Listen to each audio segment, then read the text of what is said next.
Muy buenos días a todos. Hace 2 semanas hablamos del socialismo, ¿verdad? La semana pasada hablamos de la justicia social. Demostramos bíblicamente cómo la justicia social prácticamente es socialismo disfrazado, y puesto que el socialismo contradice la Escritura o se opone a lo que vemos en la Escritura, decimos que el socialismo no es un sistema que se apegue a la Escritura, no es un sistema que se apegue al modelo bíblico. Y cuando lo estudiamos, lo comparamos contra el capitalismo y contra el comunismo, para poder entender las diferencias. Vimos que el sistema socialista es opuesto al modelo bíblico, pero el sistema capitalista nos permite vivir bajo el modelo bíblico. No es un sistema bíblico, eso lo quiero dejar bien claro. Yo no estoy diciendo que el capitalismo es bíblico, lo que estoy diciendo es que se apega al modelo bíblico, pero como quiera tiene problemas. Quiero repasar brevemente lo que vimos del sistema capitalismo, porque partiendo de ahí vamos a hablar hoy de la mayordomía bíblica, que tiene que ver con nuestra responsabilidad en cómo hacemos las cosas. Entonces, dijimos que en el sistema capitalista los medios de producción son privados y hay un libre mercado. Aquellos que no saben de qué estoy hablando, pues les aconsejo que vayan al tema de hace 2 semanas, donde estudiamos el socialismo, y ahí expliqué con más detalle qué significa esto. Ahorita lo quiero repasar para los que ya lo vieron y que tengamos el contexto de lo que vamos a ver hoy. Cuando dijimos que los medios de producción son privados, nos referimos a los medios por los cuales se lleva o se fabrica un producto o se entrega un servicio. En una panadería, un horno es un medio de producción. Al decir que los medios de producción son privados, esto quiere decir que ese horno le pertenece a alguien y ese alguien hace lo que quiera con el horno. Toma decisiones sobre cómo usar el horno, dónde ponerlo, etcétera, etcétera. Qué mantenimientos le da, qué tecnología tiene, qué tipo de horno compra.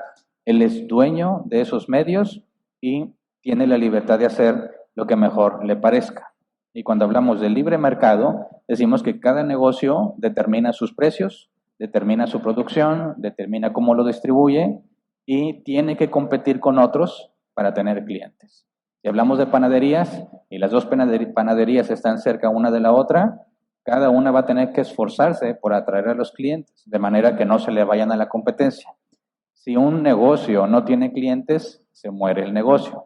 Así que va a depender mucho de la calidad de los productos, de la estrategia de producción, de la estrategia de distribución, de muchas cosas, para que los clientes decidan comprarle a él. Por el contrario, cuando hablamos del sistema socialista, el Estado posee los medios de producción, no son propiedad de nadie más que del Estado y controla el mercado, de manera que nadie puede competir, no existe eso. Lo hacen con el objetivo de eliminar las clases sociales y de traer una vida mejor, y ya demostramos que eso bíblicamente es incorrecto. Ahora, vimos después que por medio de la parábola de las minas, Jesús explicó cómo debe ser la vida cristiana mientras esperamos el regreso de Cristo. Veamos brevemente Lucas 19:13, que me parece que este es el resumen de la parábola. Dice: llamó a 10 de sus siervos y entregó a cada cual una buena cantidad de dinero. Les instruyó: haga negocio con este dinero hasta que yo vuelva. Y esa es la esencia de la vida cristiana. Aquel que nace de nuevo tiene que negociar con lo que Dios le dio, producir ganancias hasta que Él vuelva. En este caso, cuando habla de una buena cantidad de dinero, la palabra es mna, M-N-A, que se nos traduce en la Reina Valera 60 como mina, y equivale a 100 dracmas. Una mina era el equivalente a 3 meses de trabajo aproximadamente. Era una buena cantidad de dinero, y cuando dice que tenían que hacer negocio o negociarlo, la palabra griega se traduce como hacer transacciones comerciales, comercio. El diccionario Jeff lo traduce así. Es el antiguo término mercantil para intercambiar o comerciar para obtener ganancias. En esta parábola, Jesús habla de un hombre noble que se va a recibir un reino y que a sus siervos les entrega 3 meses de dinero para que comercien, intercambien, negocien con eso y generen ganancias. Y al final, cuando el noble regresa ya como nombrado rey, cuando ya recibió el reino, recompensa a cada uno según la ganancia que generó.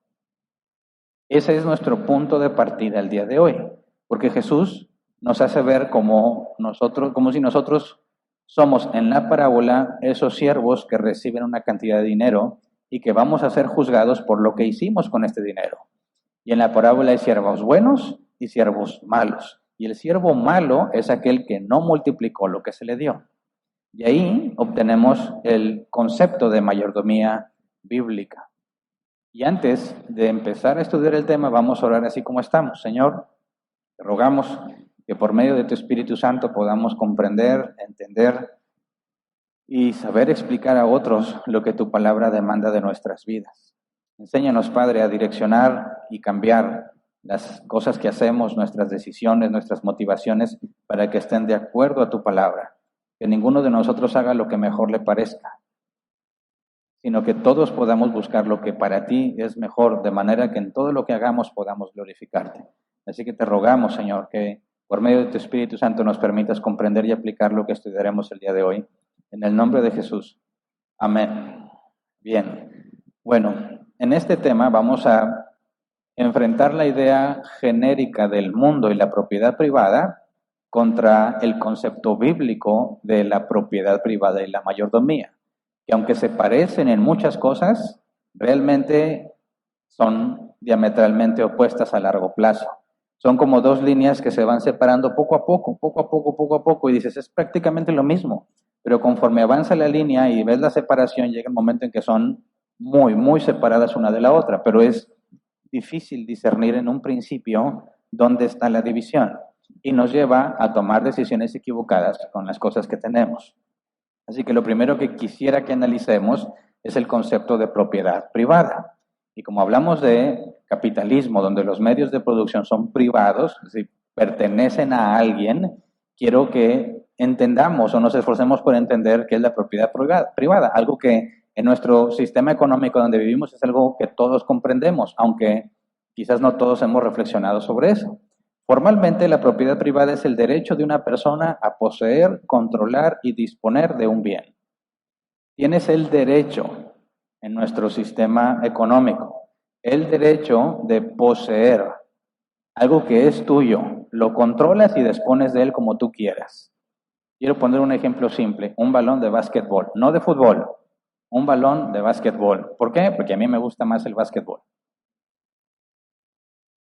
Tú tienes un balón y es tuyo. ¿Qué hiciste para que fuese tuyo? Bueno, alguien te lo regaló o tú lo compraste. Tú puedes hacer con ese balón lo que se te pegue en gana, ¿verdad? Es tuyo.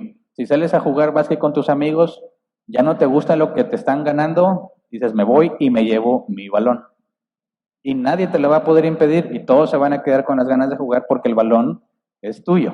A menos que consigan otro balón, no van a poder seguir jugando. Entonces van a estar dispuestos a negociar, ¿verdad? Y tú puedes obtener ventaja. Bueno, vamos a seguir jugando, pero si él se pasa a mi equipo. Y ya, porque tú eres el dueño del balón. Tú decides si lo mojas, si lo ensucias, si te sientas arriba de él. ¿Alguien sabe qué pasa con un balón de básquetbol si te sientes arriba de él?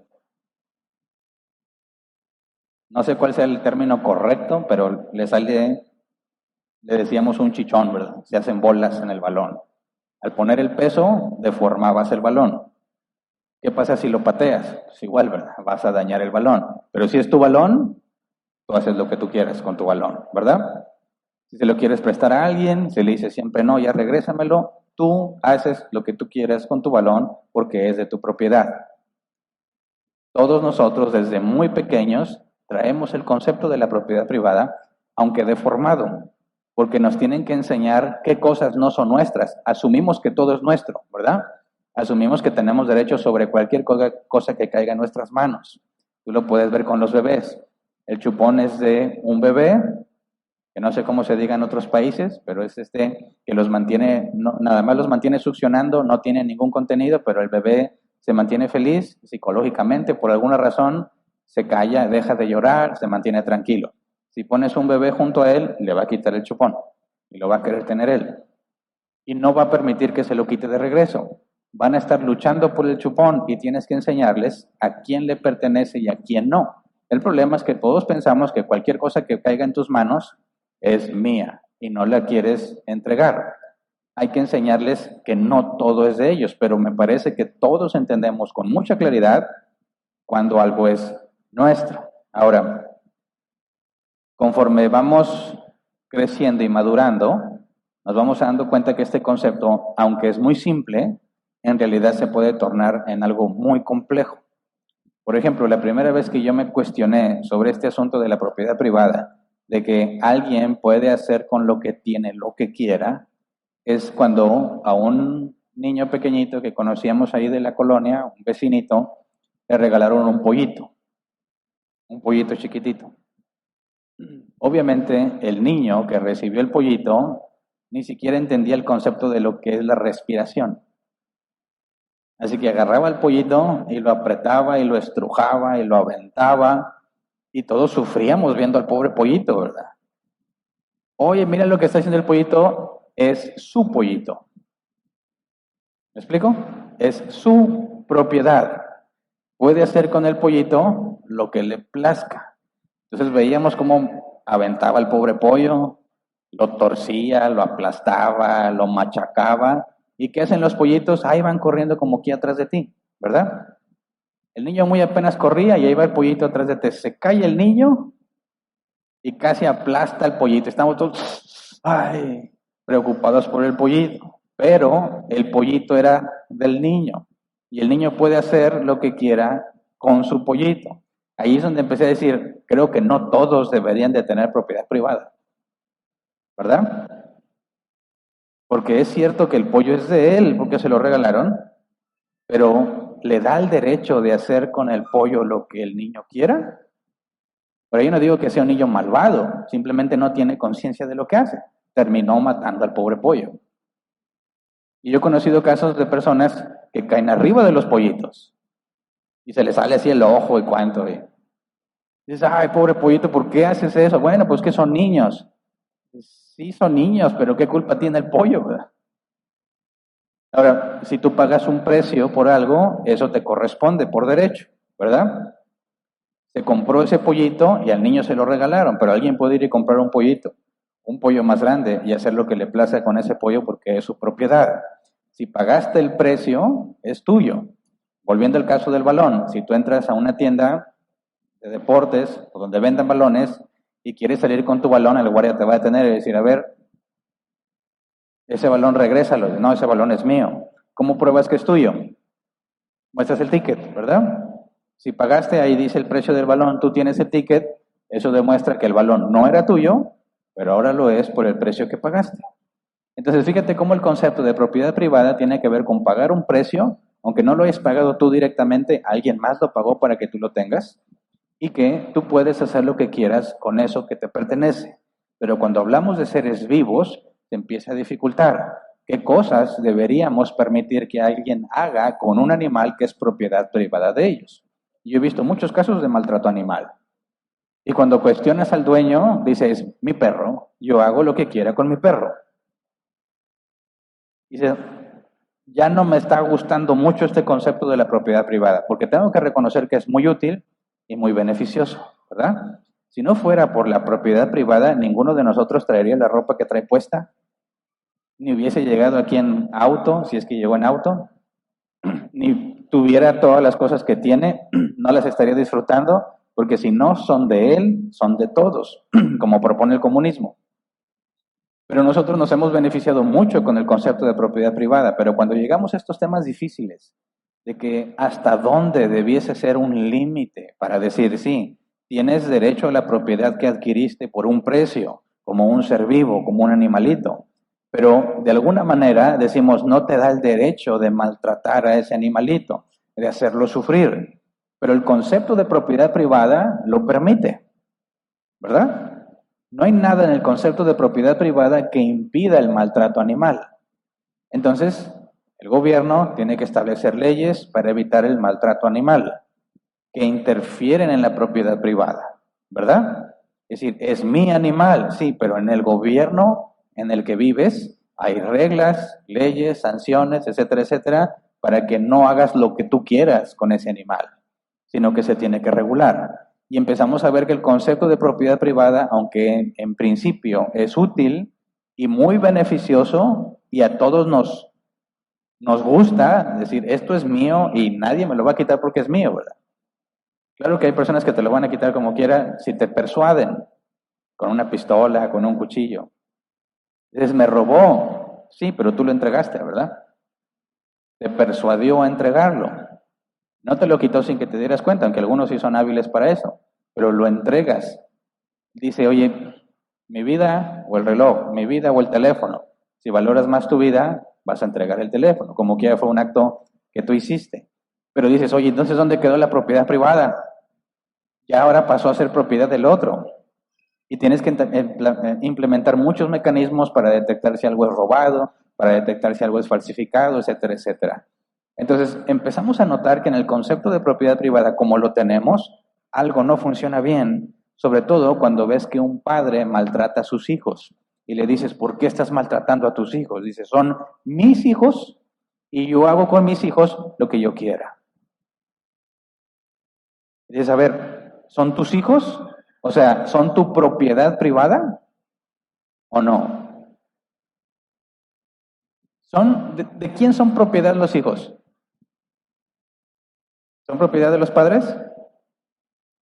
Para empezar, en nuestras leyes, ninguna persona es propiedad de nadie, ¿verdad?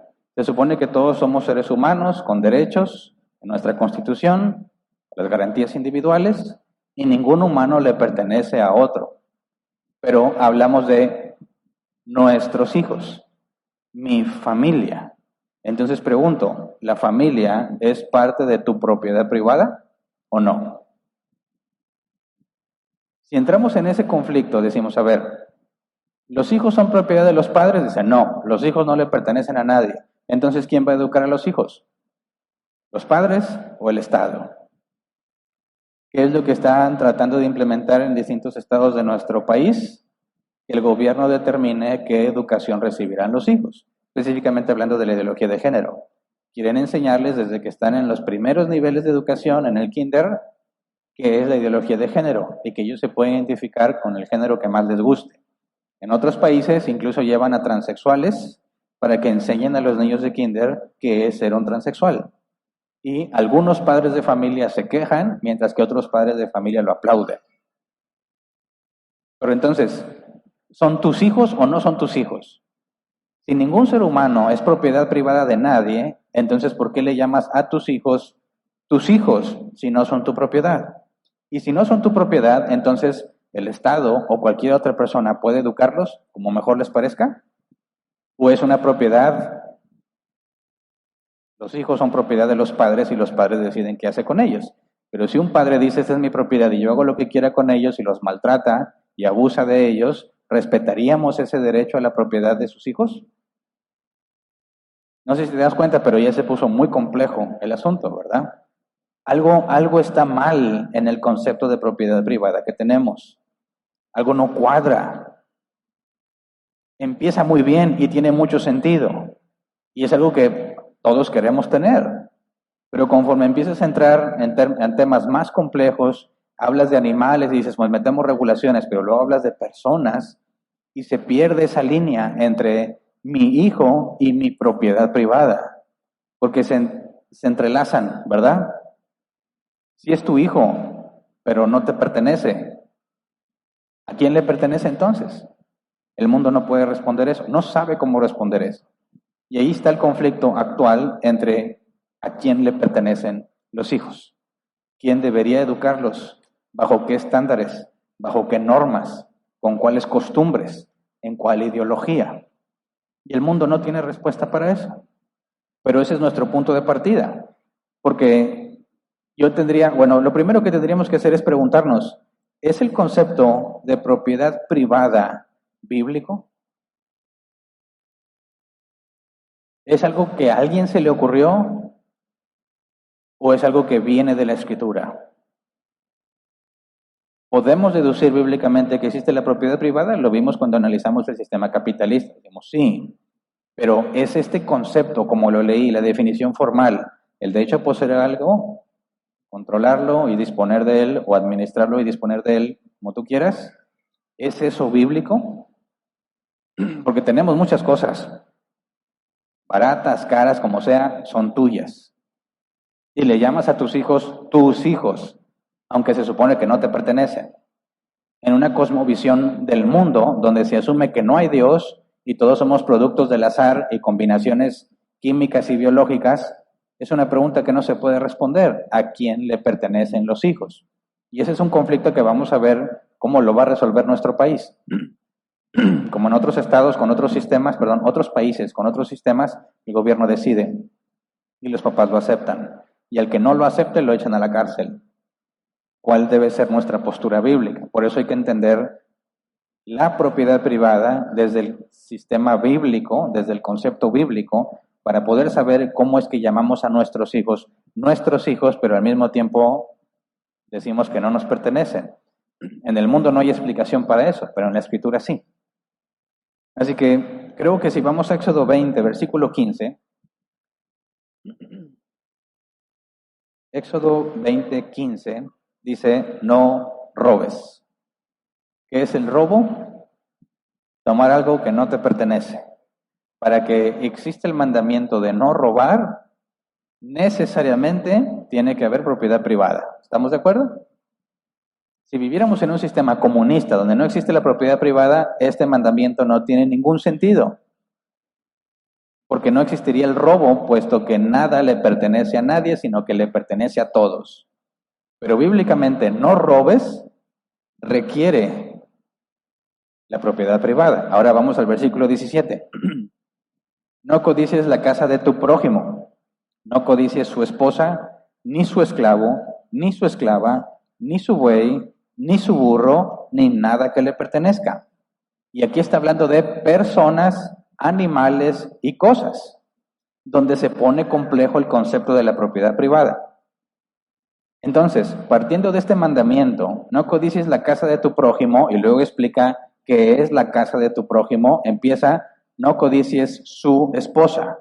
La pregunta es, los que están casados, ¿tu esposa es tu propiedad privada? Bueno, privada sí, espero. Propiedad no. ¿O no?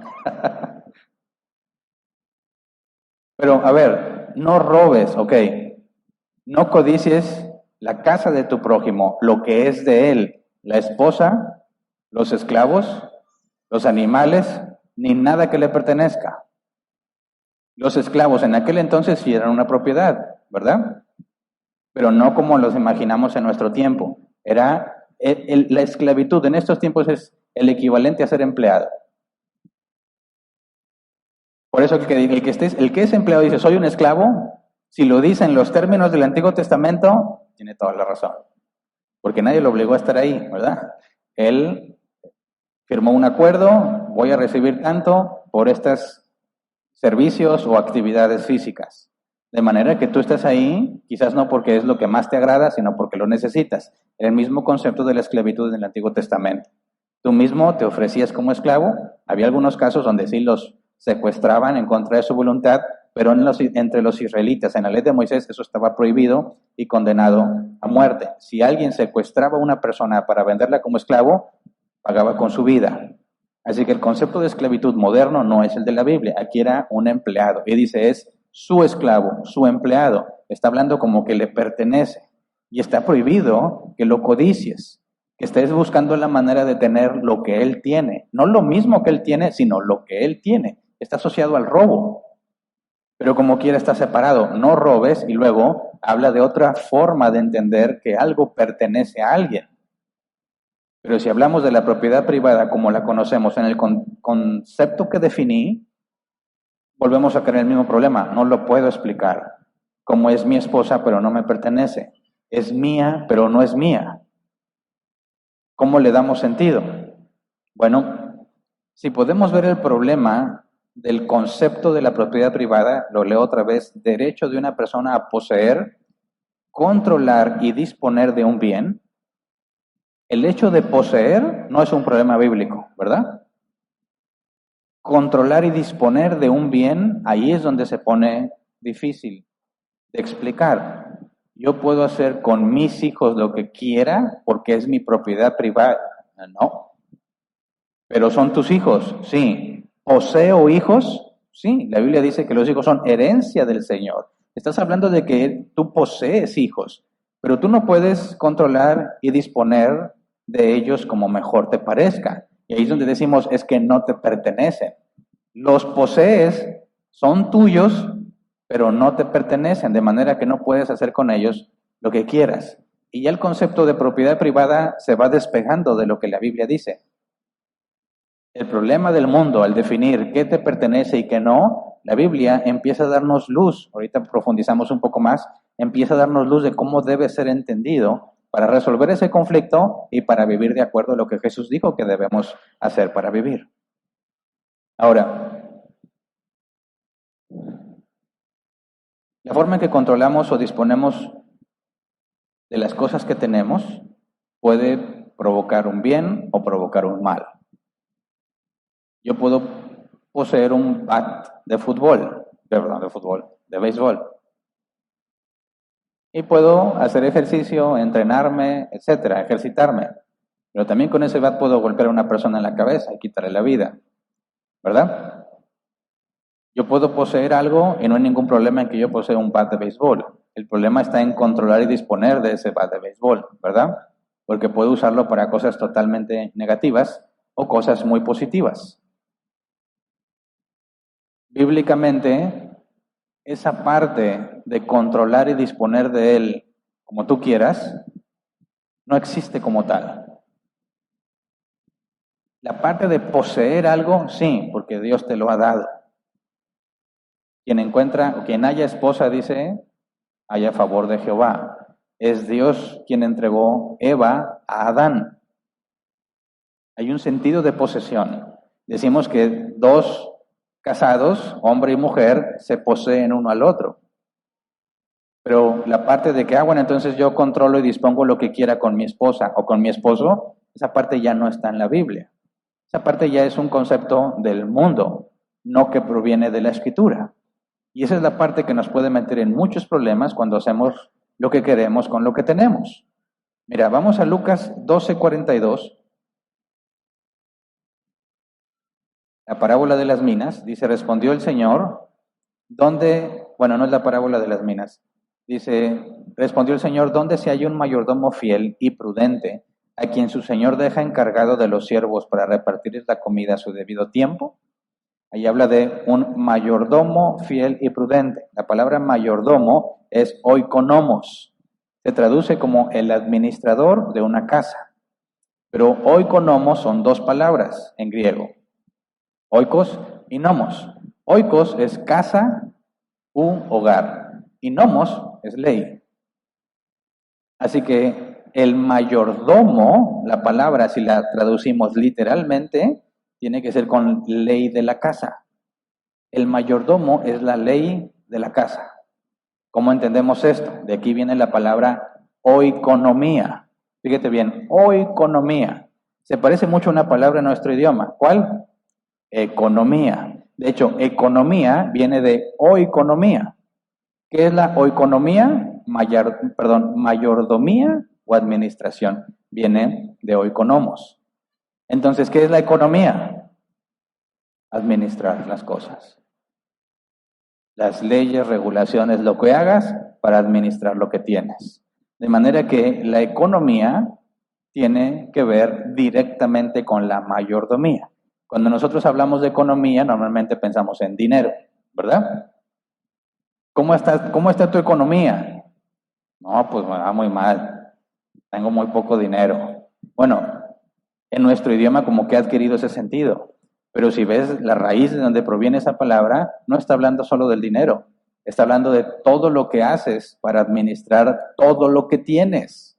No nada más el dinero.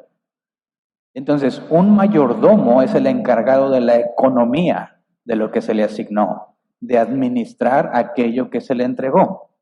Ahora, el mayordomo no posee la casa que administra. Es decir, sí, pero no le pertenece. Mira, vamos a Salmos 24:1. Salmos 24:1. Del Señor es la tierra y todo cuanto hay en ella, el mundo y cuantos lo habitan. O sea, todo. Todo es de Dios. Sin embargo, en el mandamiento dice, no codicies la casa de tu prójimo, ni su esposa, ni su esclavo, ni su esclava, ni su buey, ni su burro, ni nada que le pertenezca. pero al mismo tiempo todo es de Dios. Entonces, ¿cómo entendemos esto? Bíblicamente, todo es de Dios, pero hay cosas que te ha asignado bajo tu responsabilidad. Son tuyas, no en el sentido de que te pertenecen. Son tuyas en el sentido en que las recibiste para encargarte de la economía de eso. Cuando, por ejemplo, vamos al origen de eso antes de pasar a otro versículo porque ya me estaba adelantando. Vamos a dejar más claro este concepto de la mayordomía bíblica.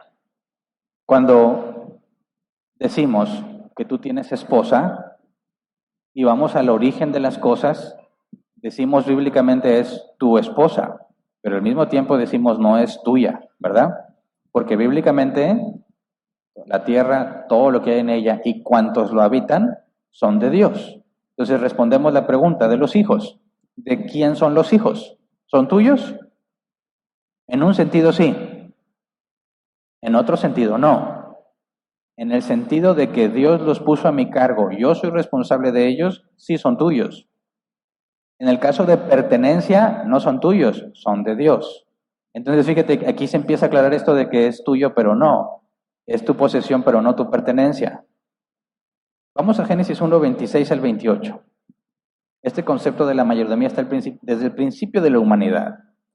Génesis 1, 26 al 28 dice, y dijo, hagamos al ser humano nuestra imagen y semejanza, que tenga dominio sobre los peces del mar, y sobre las aves del cielo, sobre los animales domésticos, sobre los animales salvajes, y sobre todos los reptiles que se arrastran por el suelo.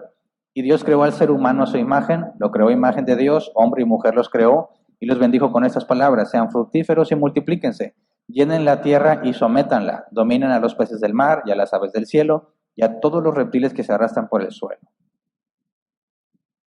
Pregunta, ¿Dios le regaló la tierra a los seres humanos? No. Sin embargo, ellos gobiernan sobre la tierra, pero la tierra no es de ellos. ¿Dios les regaló las aves de los cielos, los peces del mar, los que se arrastran por la tierra? No. Sin embargo, están bajo su administración total, ¿verdad? Adán y Eva están en control de todo lo que Dios les dio, pero al mismo tiempo nada es de ellos. Ese es el término mayordomo. Estás bajo el control de algo, tienes derechos sobre ese algo, pero no es tuyo.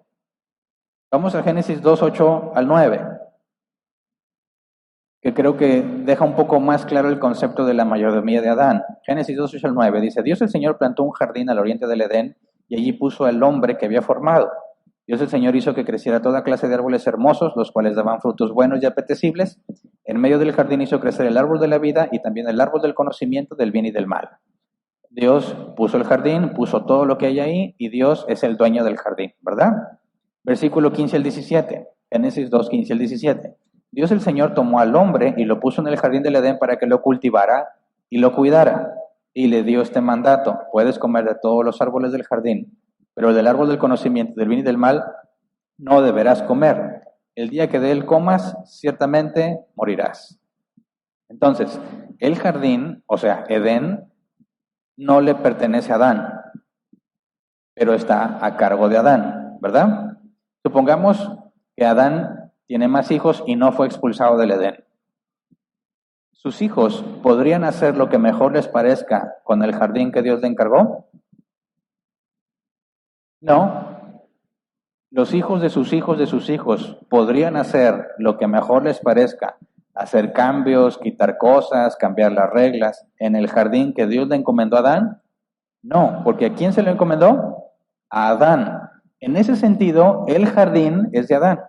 Nadie más le puede hacer cambios a ese jardín, nadie más puede decidir sobre ese jardín, pero al mismo tiempo el jardín no le pertenece a Adán, le pertenece a Dios. ¿Se entiende? Podríamos decir, es el jardín de Adán, en el sentido de que él es el responsable y nadie más puede hacer lo que él hace ahí. Nadie más puede tomar las decisiones que solo Adán puede tomar, pero no le pertenece a Adán. Cuando Dios entrega a Adán a Eva, le da a su esposa, es su esposa porque nadie más puede estar con ella como solo Adán puede estar con ella, ¿verdad? Si algún otro hombre se involucra en una relación cercana a Eva, está pecando según el mandamiento de codiciar a la esposa de su prójimo. Es la esposa de Adán, pero a fin de cuentas, Dios es quien es dueño de Eva. Entonces ahí está la distinción. Sí es mío, pero no es mío. Es mío en el sentido de que me pertenece a mí exclusivamente, pero yo no soy el dueño de ella. Ella le pertenece a Dios, pero no tengo ningún problema en hablar de mi esposa y no te metas con mi esposa, porque está bajo mi control, no es mi propiedad privada, está bajo mi control en el sentido administrativo. Y como no me pertenece a mí, sino a Dios, yo tengo que rendir cuentas a Dios de lo que hago con mi esposa. ¿Se entiende? Ahora, vamos a ver este mismo concepto aplicado en el caso de José, hijo de Jacob. Vamos a Génesis 39, 1 al 6. Dice, cuando José fue llevado a Egipto, los ismaelitas que lo habían trasladado allá lo vendieron a Potifar, un egipcio que era funcionario del faraón y capitán de su guardia. Ahora bien, el Señor estaba con José y las cosas le salían muy bien. Mientras José vivía en la casa de su patrón egipcio, este se dio cuenta de que el Señor estaba con José y lo hacía prosperar en todo. José se ganó la confianza de Potifar y éste lo nombró mayordomo de toda su casa y le confió la administración de todos sus bienes. Por causa de José, el Señor bendijo la casa del egipcio. Potifar, a partir del momento en que puso a José a cargo de su casa y de todos sus bienes, el egipcio Potifar, a partir del momento en que puso a José a cargo de su casa y todos sus bienes. La bendición del Señor se extendió sobre todo lo que tenía el egipcio, tanto en su casa como en el campo. Por esto Potifar dejó todo a cargo de José y tan solo se preocupaba por lo que tenía que comer. José tenía muy buen físico y era muy atractivo. Y ese dato no tiene nada que ver con lo que vamos a ver hoy, ¿verdad? No todos los administradores van a ser guapos y atractivos como José. Pero todos tenemos en el mismo sentido la misma responsabilidad que José. Fíjate bien, si alguien se robaba algo de la casa de Potifar, ¿podríamos decir que le robaron a José? Sí, ¿no? Le robaron a José. ¿Pero por qué le robaron a José? Porque él es el que se encarga de administrar todo lo que sucede en la casa. Robar algo de la casa en un sentido es robarle a José, porque él es el encargado de preservar todo lo que hay ahí. Pero al mismo tiempo no le está robando a José, porque es Potifar el dueño de las cosas. Pero no hay ningún problema en establecer como si fuese pertenencia de alguien, aunque en realidad no lo es. Si alguien de la casa de Potifar quería hacer cambios, solamente José lo podía autorizar. Y el hecho de que José administrara lo de Potifar hizo que prosperara. La administración, no bajo el estándar del egipcio, bajo el estándar de Dios, trae bendición. Pero nada de lo que José tiene es de él. Vamos a ver un caso de un siervo que trabaja para su amo, tiene esposa, puede hablar de que tiene esposa, pero no es de él. Vamos a Éxodo 21, versículo 3 al 4. Si el esclavo llega soltero, soltero se irá. Si llega casado, su esposa se irá con él. Si el amo le da mujer al esclavo, como ella es propiedad del amo, será también del amo los hijos o hijas que el esclavo tenga con ella. Así que el esclavo se irá solo. Yo creo que eso es lo que nos describe a todos los hombres hijos de Adán, incluyendo Adán, aunque no aplicaba para él en todo el sentido. Si el esclavo llega soltero, soltero se irá. Alguien llega como esclavo, no estaba casado y se quiere ir después de los 7 años reglamentarios de servicio, si eres israelita, ¿verdad? Después de 7 años de servicio, te podías ir. ¿Te vas a ir o te quieres quedar? Era otra opción, voluntariamente te podías quedar ahí para siempre. Entonces, llegó soltero, cumplió sus 7 años y se quiere ir, se va soltero. Llegó casado, cumple sus 7 años y se va a ir, se va casado. Llegó soltero, su amo le da esposa, la esposa le da hijos y se quiere ir, dice, se va solo. ¿Por qué? Porque llegó solo. Y si tiene esposa es porque su amo se la dio. Y si tiene hijos, es por la esposa que su amo le dio. ¿A quién le pertenecen la esposa y los hijos? Al amo. Y él, si se quiere ir, se va solo. Así que yo pregunto, en ese sentido, fíjate, esa es la forma en la que Dios ordena que deben ser tratados esos asuntos. Porque en ese caso tendrían el mismo problema que nosotros actualmente. Si el esclavo dice, ya me voy a llevar a mis hijos, va a decir, pues, tus hijos no son tuyos. ¿Cómo que no son míos? ¿A poco me engañó mi mujer? O mírale la cara al chamaco. Por supuesto que es mío. Hay hijos que es innegable, ¿verdad? Que son de su papá. Hay otros que sí te hacen dudar, ¿verdad? Está sospechoso. Pero cuando son así, 2 gotas de agua, no hay ni siquiera necesidad de prueba genética, ¿verdad? Ahí está la evidencia. Y el esclavo diría, me llevo a mis hijos porque son mis hijos. Y el amo le dice, ¿cuál tuyos? Tú tienes hijos porque yo te di esposa. Pero la esposa que te di, que es igual esclava que tú, es mía. Y todo lo que ella te haya dado, que proviene de ella, también es mío. ¿Cómo resuelves ese punto? Es exactamente el mismo problema que tenemos, ¿verdad? De quién son los hijos. ¿Quién los va a educar? ¿El Estado? ¿Los papás? ¿A quién le pertenecen los hijos? Aquí está la respuesta. Del amo que los dio. Y en última instancia, ¿quién es el amo de todas las cosas? Dios. ¿A quién le pertenecen los hijos? A Dios. ¿Y tu esposa? A Dios. También tu esposo, ¿eh? No dice, mi esposo es mío. Yo soy de Dios, pero él es mío. Ya quisieran, pero no. Todo es de Dios.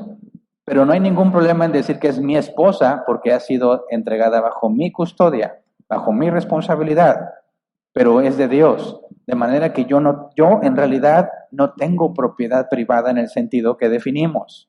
Yo no poseo nada de manera que yo puedo hacer lo que yo quiera con lo que tengo. Ese concepto no es bíblico. Pero el concepto de decir, yo poseo una esposa porque Dios me la dio, es de Él, pero es mía porque la dejó a mi cargo, ese es el concepto correcto de propiedad privada. Y te fijas, se parecen mucho en un principio. Si hablamos de balones, pues no habría mucha distinción. Y después decir, no, este balón Dios me lo dio y lo tengo que administrar bien. Y solo lo voy a glorificar con puras canastas de 3 puntos. Bueno, si quieres. Pero como que no queda muy claro. Pero cuando ya nos vamos a las personas, a los seres vivos, ahí es donde el concepto de propiedad privada, como el mundo lo define, se vuelve un enorme peligro. Porque en la naturaleza humana, más el concepto humano de propiedad privada, pueden generar muchísimo daño. Tanto al planeta como a los seres humanos, a los seres vivos. Pero si vamos al modelo bíblico de qué se entiende bíblicamente por propiedad privada, es decir, lo que Dios te encomendó a tu administración, solamente tú lo puedes administrar. Y si alguien te lo quiere quitar, te está robando, pero no te pertenece. Tienes que rendirle cuentas a Dios, porque Él es el dueño de todas las cosas. Entonces, con este concepto de la mayordomía, regresemos a la parábola de las minas, para ver con otros ojos nuestra responsabilidad de cómo vamos a ser juzgados cuando Jesús regrese. Lucas 19, 11 al 27. Dice, como la gente lo escuchaba, pasó a contarles una parábola porque estaba cerca de Jerusalén y la gente pensaba que el reino de Dios iba a manifestarse en cualquier momento. Así que les dijo, un hombre de la nobleza se fue a un país lejano para ser coronado rey y luego regresar. Pausa, ese hombre de la nobleza es Jesús, ¿verdad? Él se iba a ir para luego regresar. Iba a irse para ser coronado rey y luego regresaría. Él es el hombre noble. Queda claro, ¿verdad? No lo entienden en ese momento los que lo están escuchando porque no sabían que Jesús iba a morir, resucitar y luego regresaría. Esa información nadie la sabía. Así que es un misterio para el que lo escucha. Pero nosotros ya lo tenemos revelado, ¿verdad? Jesús les está diciendo, voy a morir, voy a resucitar, voy a ascender al Padre, voy a recibir el reino y después voy a regresar. Versículo 13. Llamó a 10 de sus siervos y entregó a cada cual una buena cantidad de dinero. Les instruyó, hagan negocio con este dinero hasta que yo vuelva. Pausa. ¿Quiénes son los 10 siervos? Pues no sé exactamente por qué dice 10, pero somos todos nosotros los que somos siervos de este hombre noble. Todos los que somos siervos de Jesucristo estamos aquí representados. Y entonces les dice, les da una buena cantidad de dinero, en este caso a todos la misma cantidad, 3 meses de sueldo. Les instruyó, hagan negocio con este dinero hasta que yo vuelva. Negocio, ya vimos, era el acto de comerciar o intercambiar para obtener ganancias. El Biblia nos enseña que cuando se cumple, por así decir, cuando se cumple la parte de que Jesús paga nuestra redención, nos compra, por así decirlo, por medio de pagar la deuda y le pertenecemos, entregó dones a los hombres como Él quiso. Y en ese sentido estamos hablando de lo que solamente el Hijo de Dios recibe, los dones que tienen que ver con la iglesia. Pero en un sentido amplio, no nada más hemos recibido dones para edificar la iglesia de Cristo, porque también tenemos talentos. ¿Se acuerdan la diferencia entre un don y un talento? El talento es algo que te sirve a ti para vivir de eso, para alimentarte de eso, para sobrevivir con esa habilidad que Dios te dio.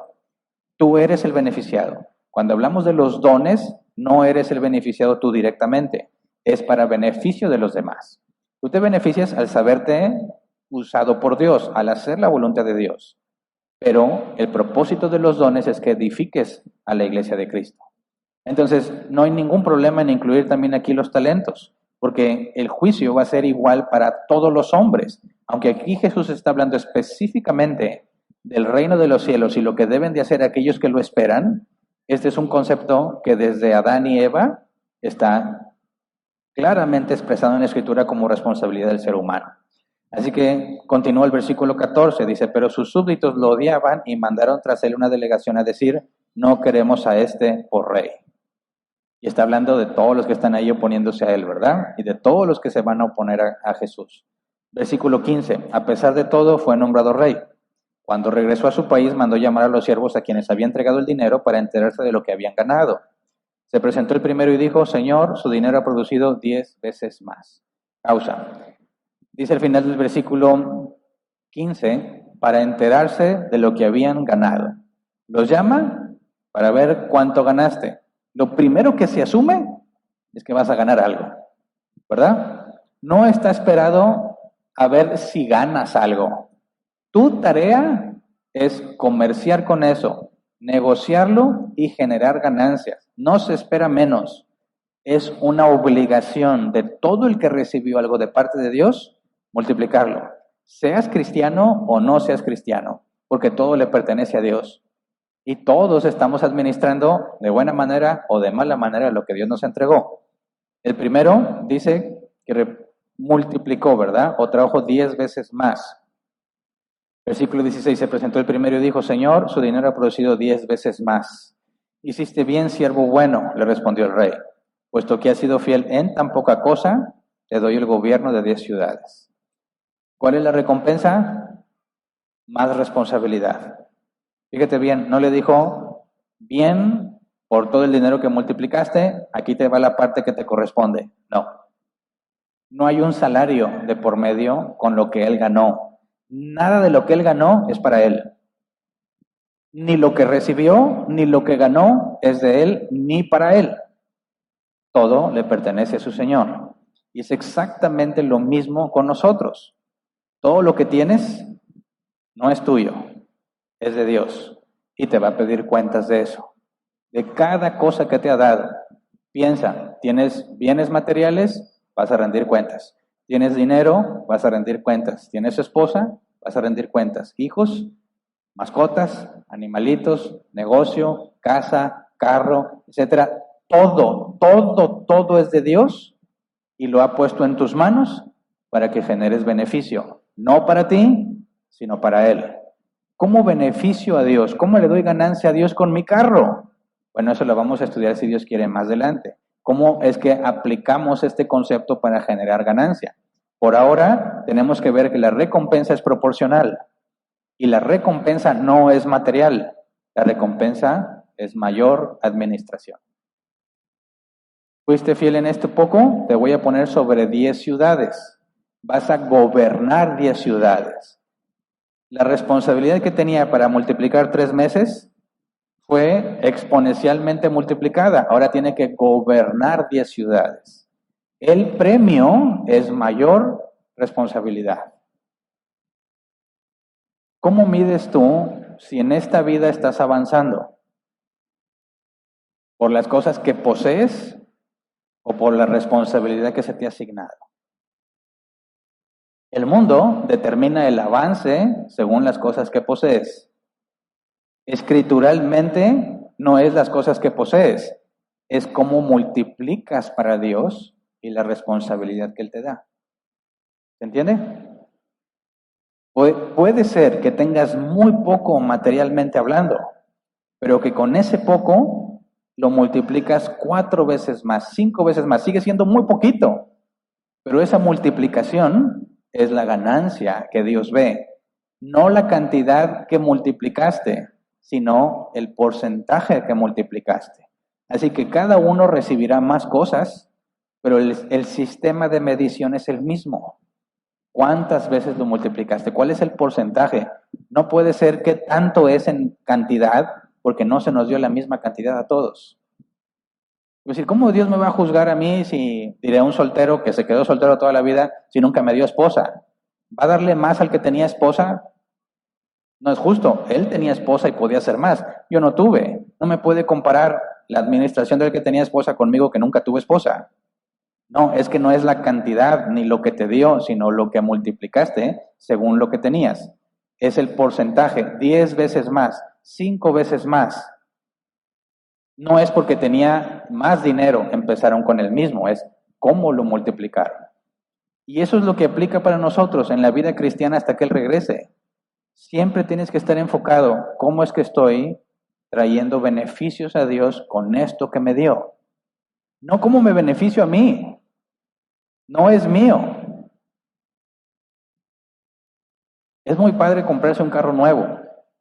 Y nuevo me refiero a del año. Puedes comprarte un carro nuevo, pues viejo. Es mi nuevo carro, pero ya estaba viejo. Un carro nuevo, un 2022. ¿A quién le gustaría? Hay mucha tecnología, muchas cosas qué padre. Pero es un arma muy peligrosa para muchos. No por lo que van a hacer en el carro, sino por cómo se van a sentir cuando manejen ese carro. Porque hay algo en los carros o en los teléfonos que infla a la gente, ¿verdad? Porque si antes se saludaban, ¿cómo estás, mi compadre? Pero si llega en el carro, no, ya tiene otras amistades. ¿Cómo que Hernán? Licenciado Hernán. Porque ahora sí ya parezco licenciado con ese carro. En camión no parezco licenciado, pero con ese carro, hasta más. Doctor Hernán. No medicina, sino doctorado, ¿verdad? ¿Cuál es el problema de ese carro? ¿Cómo es que ese carro infla a las personas? Porque las personas piensan que ese carro refleja directamente su valor, que es suyo y que los identifica. Cuando en la Biblia dice que nada es tuyo, absolutamente nada. Dice, yo tengo un pobre carrito que tengo que orar para que arranque. Bueno, ya vamos a ver que eso puede ser con una consecuencia directa de tu mala administración. O puede ser que no tenga nada que ver con tu administración, sino con las condiciones en las que Dios te trajo al mundo. Y que Dios podría recompensar grandemente al que tiene un carrito destartalado, pero no tenía nada, y darle muy poca recompensa al que tiene un supercarro del año, pero ya lo tenía todo. ¿Me explico? El mundo atribuye el valor de las cosas al valor de la persona, porque dicen, mira lo que logró, mira lo que tiene, lo importante que es. El mundo celebra a la gente que produce dinero. Es un gran empresario. Empresario puede ser el que se pone a vender chicles en la esquina, ¿verdad? Y si se organiza bien y multiplica su negocio, puede ser un gran chiclero. No le llaman un gran empresario. ¿Por qué? Porque quizás la cantidad que venden chicles no se compara con alguien que ponga una gran empresa y otra, y dices, este es un gran empresario. Mira, si lo vemos en porcentajes, seguramente el chiclero tiene más mérito que ese, con muchas empresas, porque quizás sus padres le dieron todo. ¿Se entiende? El esquema en el que Dios mide no es qué tanto tienes, sino en qué porcentaje lo multiplicaste. Entonces, fíjate, produciste 10, te pongo sobre 10 ciudades, ¿verdad? Versículo 18, se presentó el segundo y dijo, Señor, su dinero ha producido 5 veces más. El rey le respondió, a ti te pongo sobre 5 ciudades. Llegó otro siervo y dijo, Señor, aquí tiene su dinero, lo he tenido guardado envuelto en un pañuelo. Es que le tenía miedo a usted, que es un hombre muy exigente, toma lo que no depositó y cosecha lo que no sembró. El rey le contestó, siervo malo, con tus propias palabras te voy a juzgar. Así que sabías que soy muy exigente, que tomo lo que no deposité y cosecho lo que no sembré. Entonces, ¿por qué no pusiste mi dinero en el banco para que al regresar pudiera reclamar los intereses? Pausa.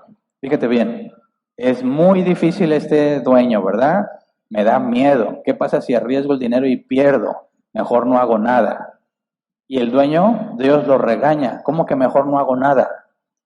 El camino más seguro y que aún produce ganancias es ponerlo en el banco, que te va a generar intereses. No te arriesgas, pero sigues pensando en multiplicarlo. ¿Recibirá menos recompensa? Sí, pero generó ganancias. El problema es que ni siquiera eso hizo. Ahí dejó el dinero, no lo tocó, no generó nada con ese dinero y entonces es un siervo malo. ¿Pero por qué es un siervo malo? Porque tuvo la oportunidad de producir ganancias y no la tomó. No le dice, siervo malo, ¿cómo que no malos intereses? Me estás trayendo muy poquito. Eso no es lo que lo hace malo.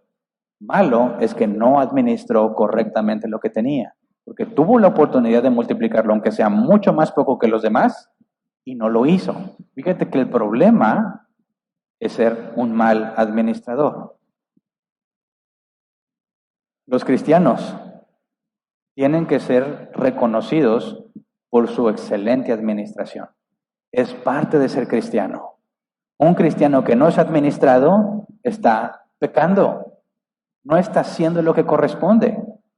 Y si Dios lo permite, vamos a estudiar un poco más sobre eso en las siguientes semanas. Un hombre mal administrado es un pecador. No sabe administrar el dinero, está pecando. No sabe administrar a su familia, está pecando. Y hay un requisito bíblico para poder ser diácono o anciano, gobernar bien su casa. El mismo concepto que se le pide a Adán es el que se le pide a los que van a servir a la iglesia. Es el que se le pide a todo ser humano, aunque no lo conocen.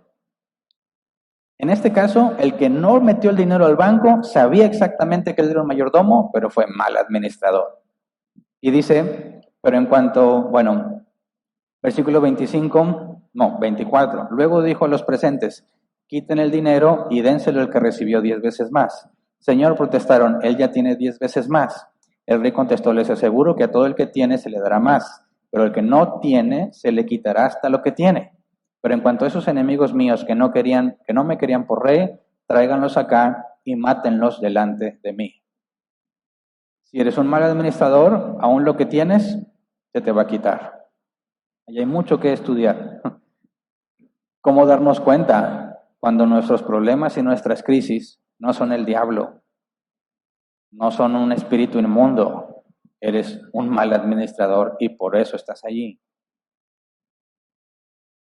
Vamos a otro caso de un hombre que no entiende el concepto de mayordomía, no como este que sabía pero no hizo nada. Este es un hombre que no entiende el concepto y no le importa, y Dios lo califica de necio. Lucas 12, versículo 15 al 21. Dice, tengan cuidado, advirtió la gente, absténganse de toda avaricia. La vida de una persona no depende de la abundancia de sus bienes. El ejemplo que acabo de dar, el carro no tiene nada que ver contigo. Sí, puede que seas un buen administrador, pero ese carro no es tuyo. Aunque en el papel dice que es tuyo, es de Dios. Tú no vales según lo que tienes. Todo es de Dios. Versículo 16. Entonces les contó esta parábola. El terreno de un hombre le produjo una buena cosecha. Así que se puso a pensar, ¿qué voy a hacer? No tengo dónde almacenar mi cosecha. Por fin dijo, ya sé lo que voy a hacer, derribaré mis graneros y construiré otros más grandes, donde pueda almacenar todo mi grano y mis bienes. Y diré, alma mía, ya tienes bastantes cosas buenas guardadas para muchos años. Descansa, come, bebe y goza de la vida. Pero Dios le dijo, necio, esta misma noche te van a reclamar la vida. ¿Y quién se quedará con lo que has acumulado? Así le sucede al que acumula riquezas para sí mismo en vez de ser rico delante de Dios. Y ese es el caso de todo aquel que no conoce a Dios. Y tristemente muchos cristianos que viven de esta manera porque no han leído su Biblia. Fíjate, notemos estas siguientes frases. Dice, ¿qué voy a hacer? No tengo dónde almacenar mi cosecha. Ya sé lo que voy a hacer, derribaré mis graneros, construiré otros más grandes donde pueda almacenar todo mi grano y mis bienes.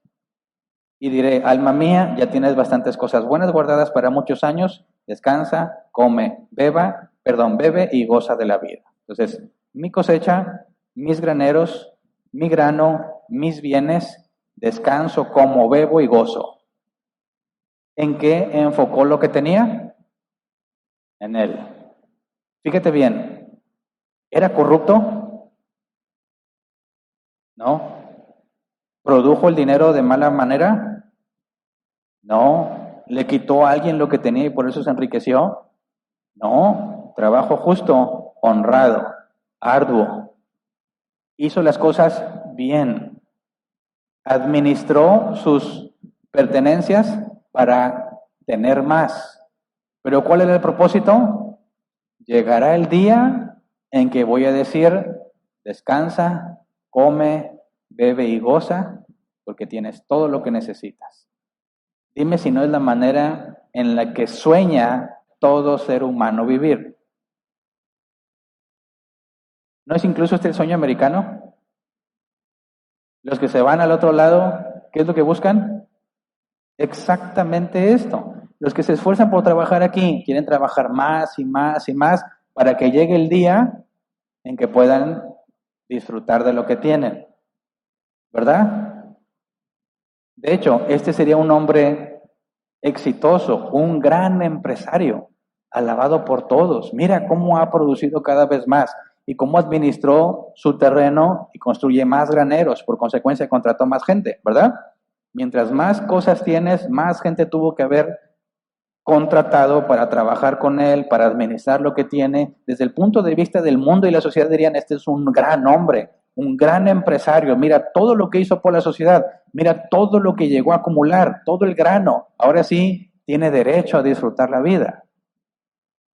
Ese es el sueño de prácticamente todos. Desde que empiezas a estudiar, ¿para qué estudias? Para que llegue el día en que te vaya bien, ¿verdad? Y dices, yo no voy a estudiar, voy a trabajar, pero voy a trabajar bien duro. ¿Para qué? Para que llegue el día en que te vaya bien. Y que llegue un momento en el que puedas decir, ahí está, yo ya no hago nada, el negocio se mueve solo. Tengo muchos negocios, ahora sí voy a disfrutarlo. ¿Qué es lo que Dios le dice? Necio. ¿Por qué? ¿Por qué necio? Porque no es tu terreno, no son tus granos, no son tus bienes, no es tu vida. Dice el versículo 20, pero Dios le dijo, necio, esta misma noche te van a reclamar la vida y ¿quién se quedará con lo que has acumulado? ¿Cómo que quién se quedará con lo que has acumulado? Pues sus hijos o alguien más. No fue ganancia para Dios. Dios no dice, esto es ganancia para mí. Dice, ¿quién se va a quedar con eso?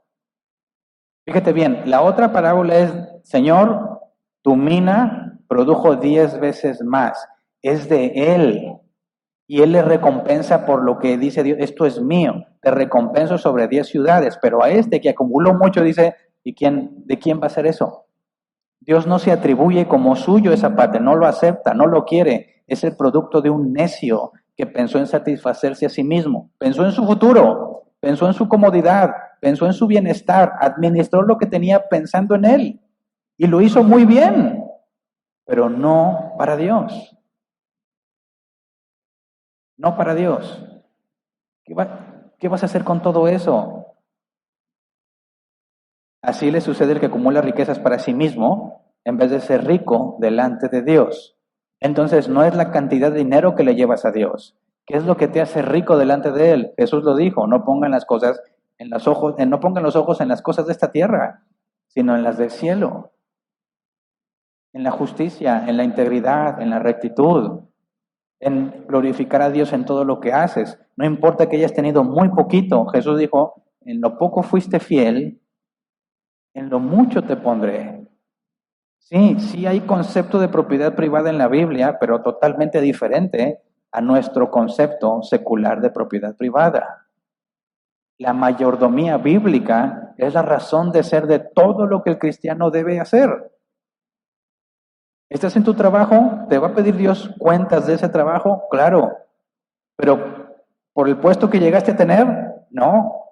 ¿Por el sueldo que alcanzaste? No. Sino por cómo glorificaste a Dios en tu trabajo.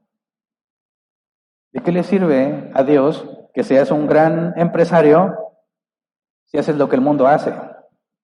Dices, oye, ese señor va a la iglesia, ¿por qué va a la iglesia? ¿No ves todo lo que hace? No le paga a la gente, cada rato lo demandan porque hace las cosas mal y soborna para que no le pase nada. Tiene mucho dinero, es un gran empresario, grande comparado con qué. ¿Comparado con qué?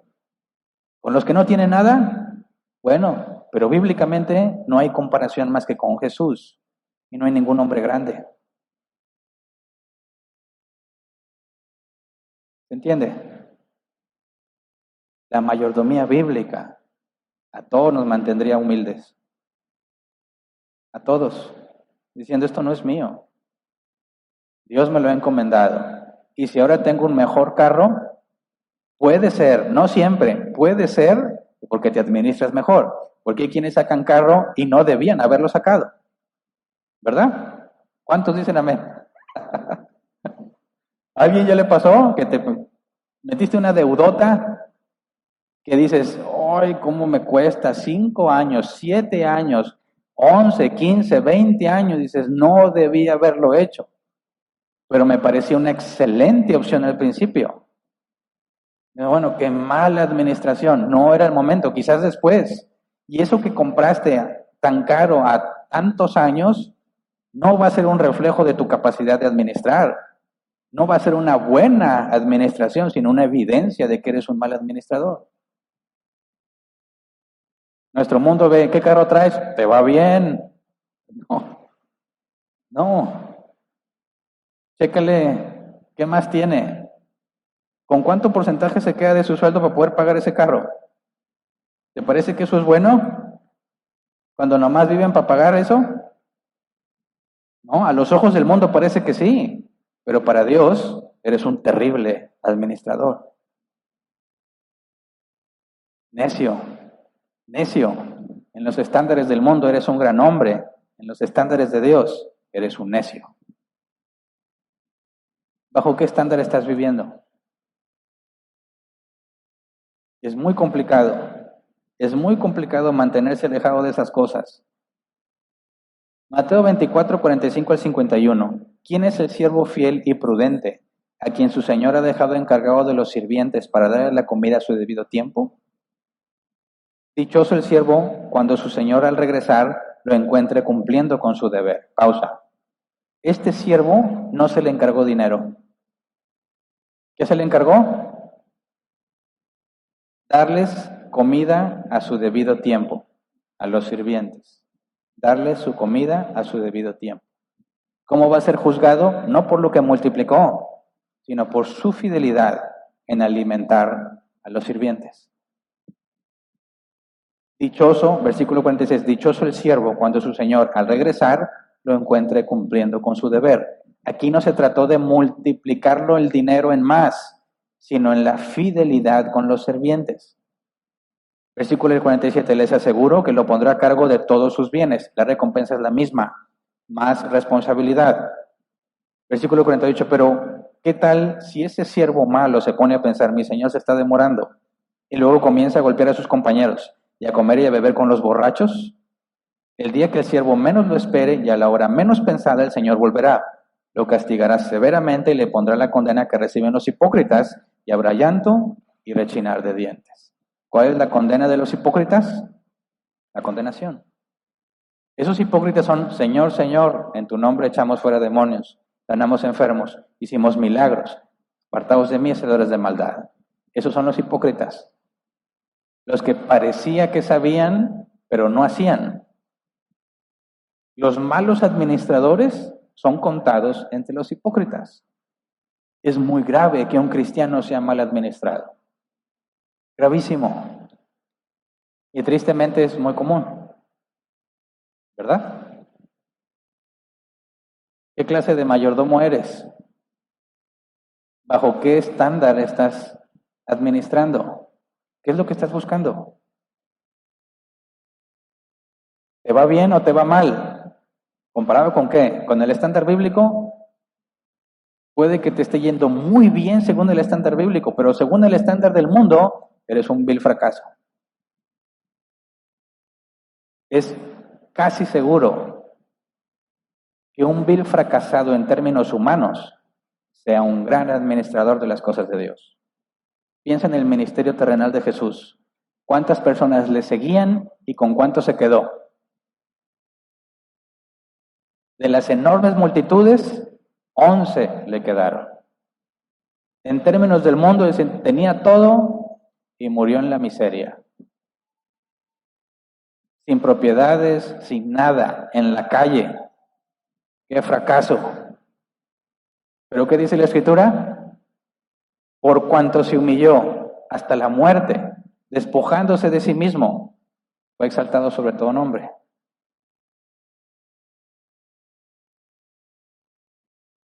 ¿Eres un fracaso o eres un éxito? Depende del estándar con el que te midamos. Pero lo único que importa es el estándar bíblico. Así que cuando hablamos de que tienes que ser un buen administrador, no estoy diciendo que tienes que tener mucho dinero. Estoy diciendo que eres sabio con ese poco dinero que tienes. Que a veces andar en camión es más sabio que sacar un carro. ¿Verdad? Y eso es bíblico. Y es requerido. Es obligatorio para los hijos de Dios ser buenos administradores. Y si no lo somos, hay que arrepentirnos y aprender a administrar bíblicamente las cosas. Y si Dios lo permite, estaremos estudiando sobre la información que la Biblia nos da sobre la administración. Que vamos a ver también que hay muchas cosas que se traslapan con el mundo, pero en ciertos puntos son diametralmente opuestas. Espero que Dios nos ayude a tener todo esto claro porque necesitamos, sobre todo por la situación en la que enfrentamos la pandemia y con todas esas posibilidades de contraerse otra vez la economía, más que nunca la buena administración es indispensable. ¿Verdad? Si en lo poco fuiste fiel, en lo mucho te pondrá. ¿Cuántos tienen poco? Todos tenemos poco. Siempre hay alguien que tiene más. Va a depender de con quién me compares. Pero es poco comparado con lo que Dios puede hacer, con lo que Él puede dar. Pero fíjate, la recompensa es más responsabilidad. Mientras mejor administrador seas, más cosas va a poner Dios a tu cargo. Asegurémonos de ir creciendo en ese sentido, administrando desde la perspectiva bíblica lo que tenemos, no dejarnos influenciar por el mundo. No tiene nada de malo que te saques un carro del año, va a decir, no, apenas me lo iba a comprar, ahora todos me van a ver con cara de, ha de ser un mal administrador. No, saca tu carro si es lo correcto en tu situación. ¿Me explico? Y me invitas a dar una vuelta. El olor a carro nuevo, ¿a quién no le gusta? Dicen que es dañino, pero gloria a Dios. Un carro nuevo no da problema, ¿no? Pura felicidad, pero no necesariamente es reflejo de una buena administración. Así que necesitamos sabiduría, ¿verdad? Permanecer firmes aunque el mundo nos llame fracaso. Aunque el mundo diga, no, Hernán, tú deberías estar mucho mejor, tú ya deberías andar no sé dónde. ¿Según cuál estándar? Juan el Bautista, ¿con cuánto se quedó? Ninguno. Él mismo los llevó a Jesús. Y Jesús dijo que no había hombre nacido de mujer más grande que Juan el Bautista. En cambio, en el reino de los cielos era el más pequeño. Necesitamos el estándar bíblico en nuestras vidas. Basarnos en la administración bíblica. Y aunque el mundo nos juzgue mal, lo importante es cómo nos juzga nuestro Señor, ¿verdad? Así que vamos a ponernos de pie y vamos a orar.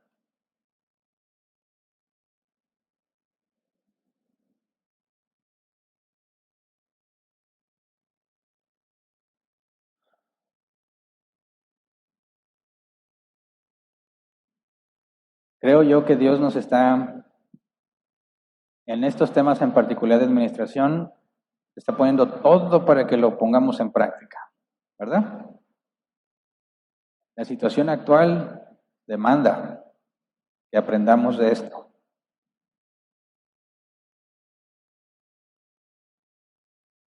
Necesitamos adaptarnos a las cosas, a la situación económica, buscar otras alternativas.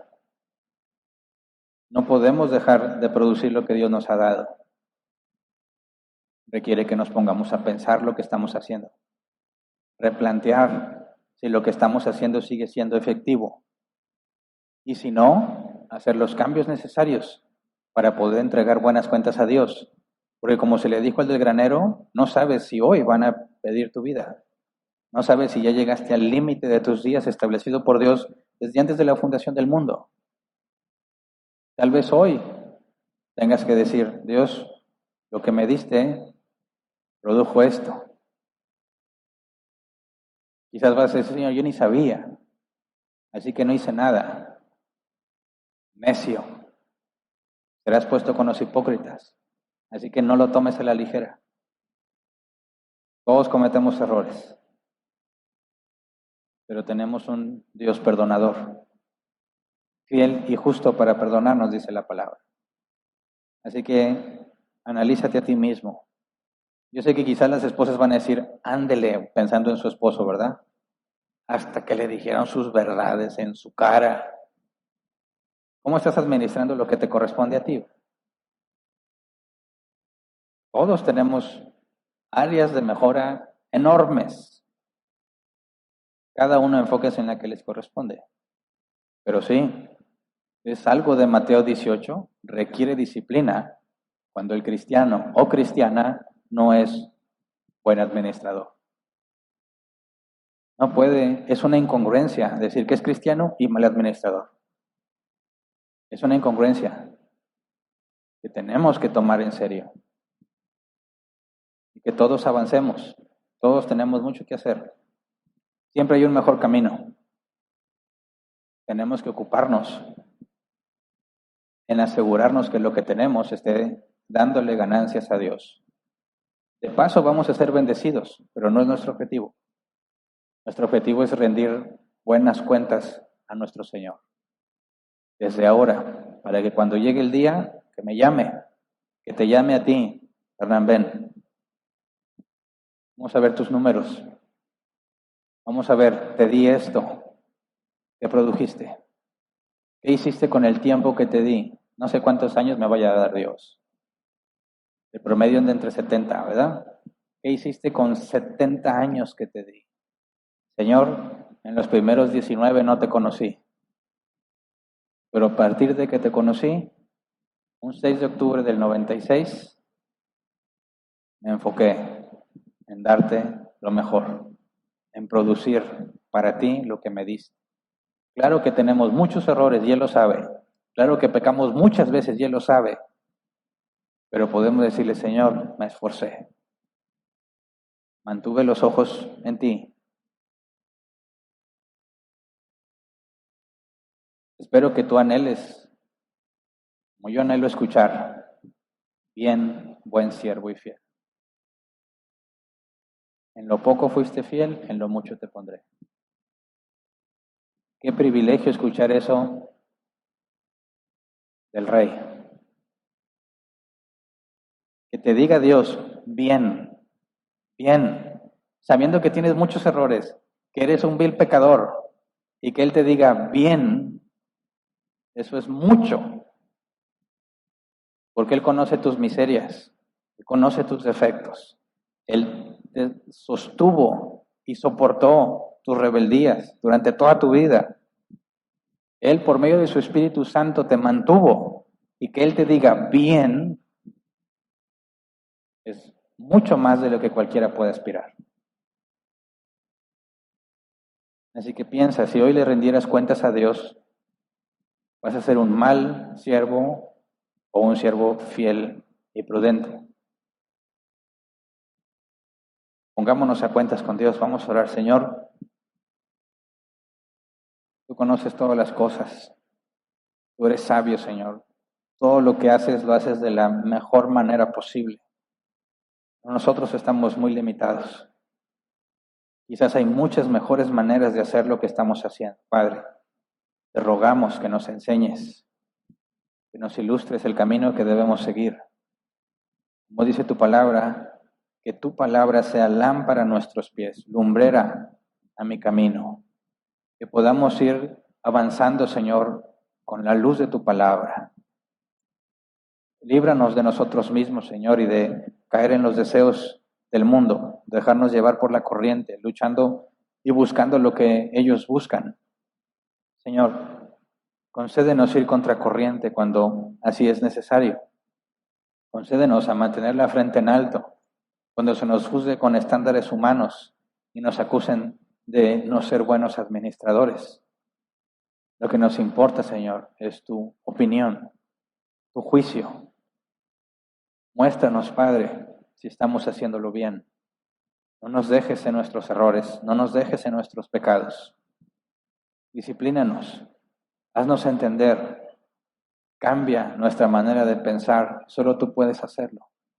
Permítenos ver desde tu perspectiva todo lo que has puesto en nuestras manos para saber si estamos haciendo un buen trabajo o no. Queremos, Señor, que aquellos que nos conocen, que no son tus hijos, puedan ver en nosotros la administración que corresponde a un hijo de Dios. Y que aún en medio de nuestros errores puedan ver la corrección también necesaria e indispensable en los hijos de Dios. Que tu palabra dice que corriges y disciplinas al que amas. Señor, que sea evidente tu corrección en nosotros. Ninguno de nosotros está siquiera cerca de la perfección. Por eso te rogamos que tu corrección y tu disciplina sea evidente en nosotros. Es lo que nos identifica como hijos. En medio de nuestros errores sepamos reconocer nuestra falta, enfrentar con la responsabilidad que merece nuestro error, pero que no quede ahí, Señor, sino que todos puedan ver que soy tu hijo porque me corriges, porque me disciplinas, porque ya no cometo los mismos errores, porque aprendo de las cosas que me pasan, de los errores y de los aciertos. Enséñame, Señor, a entender que nada de lo que tengo es mío y que por todo te rendiré cuentas a ti. Concédeme, Señor, no envanecerme por las cosas que pongas a mi cuidado. Concédeme no envanecerme por las responsabilidades que me llegues a dar. Más bien ser, como el apóstol Pablo decía, de sí mismo un siervo. Soy solamente un siervo de Jesucristo. Nada es mío, todo es tuyo, todo te pertenece, Señor. Mi responsabilidad, mi propósito es multiplicarlo para ti, glorificarte en todo lo que hacemos. Que la gloria y la honra sean tuyas, Señor, en todas las cosas, porque solo somos vasos de barro con un tesoro adentro. Que tu luz brille, Señor, por medio de nosotros, pero que quede claro que tú eres la luz que brilla. Que nosotros, Señor, con nuestros defectos, con nuestras faltas, con nuestros problemas, no en ninguna manera entorpezcamos la proclamación de tu palabra. Que quede claro que nuestros errores, las cosas malas que hacemos, las malas obras son nuestras, pero nuestros aciertos, cuando bendecimos a otros, ese eres tú por medio de nosotros, Señor, para que la gloria sea solo tuya. Te lo rogamos en el nombre de Jesús. Amén. ¿Pueden sentarse?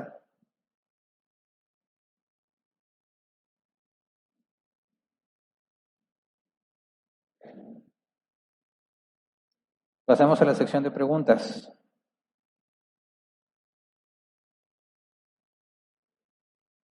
Tenemos 15 minutos para responderlas. Este martes no toca sesión de preguntas, sino hasta el otro. Lamentablemente no pudo haber sesión de preguntas el martes pasado porque no tenía luz. Alguien chocó con un poste, tumbó el poste y nos dejó sin luz como 6 horas. Hacía mucho calor. Pero volvimos a los tiempos de antes donde la gente salía a las mecedoras y convivías ahí al aire. Y mira, así vivía yo cuando era niño. Ya nada más volvió la luz, todos se volvieron a meter a sus casas, ¿verdad? Pero bueno, por eso no pudimos tener la sesión porque no tenía forma de conectarme. Pero esperemos en Dios. Digo, podemos estar seguros, Dios no quiso que hubiera sesión, ¿verdad? Él no quiso y nosotros obedecimos. No teníamos de otra, obedecimos. Pero tal vez Dios lo permita de esta semana a la otra. Así que vamos a ver las preguntas del día de hoy. Tienen que ser preguntas que tienen que ver con el tema del día de hoy. Si no tiene que ver con el tema, la pasamos al último y si hay tiempo, trataré de responderla. Está el código QR para que se agreguen al grupo de WhatsApp. Eso del grupo de WhatsApp es para que no batalles y pongas tu pregunta directa, ¿verdad? No es un requisito que pertenezcas a este grupo. Si nos estás viendo por Facebook o por YouTube, puedes hacer tu pregunta en los comentarios y aquí nuestros hermanos del área de multimedia lo van a canalizar. Las preguntas las respondemos solamente mientras estamos en vivo. Si ya pasó la reunión, ya estás viendo el video y no está en vivo, ya no estamos monitoreando esas preguntas.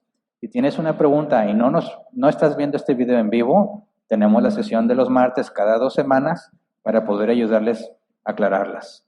Ok, empiezo a leer. Primera pregunta, dice Blanca Solórzano, pastor, ¿y qué hay con las cosas materiales que son privadas como la casa?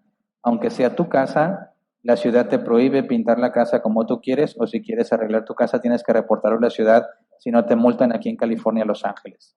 Bueno, como lo mencionas, eso tiene que ver ya con las leyes del lugar donde vives, ¿verdad? Y estás en ese lugar por voluntad propia. Es decir, mira, tendemos a quejarnos de las leyes en el lugar donde vivimos, pero como que no nos molestan tanto, porque si realmente fueran tan molestas, pues nos cambiábamos a otro lugar, ¿verdad? Donde haya otras leyes. Yo sé que algunos no vamos a tener los medios para hacer ese tipo de cambios, pero buscaremos las alternativas, dado que se supone que vivimos en una democracia, tiene que haber, digamos, medios para poder hacer valer tu opinión y poder solicitar cambios, etcétera, juntar firmas, levantar propuestas, acudir a los representantes del pueblo, hacer ajustes. Hay muchas cosas que se pueden hacer, pero no sé cómo es allá en California, pero aquí no los hacemos como quiera, ¿verdad? Al mexicano le gusta quejarse, quejarse, quejarse y no hace nada para cambiarlo.